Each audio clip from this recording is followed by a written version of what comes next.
Congenital trigger thumb అనేది ஒரு பொறந்ததுலேருந்தே ஒரு ஃபால்ட்டு. ஒரு மைனரான ஃபால்ட்டு.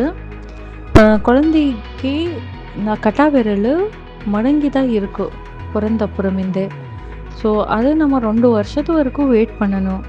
2 வருஷத்து வரைக்கும் கூடணும் மடங்கி இருக்கிற விரலு, கட்டா விரலு நேரா வரமாட்டுது அப்படின்னா, அப்போ கண்டிப்பா ஒரு மைனர் ரிலீஸ் சர்ஜரி ஜஸ்ட்டு கொஞ்சம் தூக்க டோஸ் கொடுத்து பண்ணிவிட்டாவே அதுக்கு நல்ல பர்மனென்ட் க்யூர் கிடைக்கும். ஐயோ! சின்ன குழந்தைக்கு எப்படிப்பா சர்ஜரி பண்ணுறதுன்னு சொல்லி பயப்படக்கூடாது. நமக்கு தைரியம் பண்ணிட்டு கொஞ்சம் பண்ணிவிட்டா, கட்டா விரலு ஆனது நம்ம ரொட்டீனா டே டு டே வேலை செய்யறதுக்கு, அப்புறம் ரைட்டிங்கு ப்ராக்டிஸ் பண்ணுறதுக்கு, நமக்கு குழந்தை விளையாடுறதுக்கு கூடணும் ஒரு முக்கியமான விரலு. அந்த கட்டா விரலானது நமக்கு நாளாகி சரியாகும்ன்னு சொல்லிட்டு போஸ்ட்போன் பண்ணக்கூடாது. உடனே நமக்கு 2 வருஷத்து வரைக்கும் மேக்ஸிமம் வெயிட் பண்ணிட்டு, 2 வருஷத்து வரைக்கும் க்யூர் ஆகலை அப்படின்னா, டக்குனு சர்ஜரி பண்ணிக்கிறது நல்லது.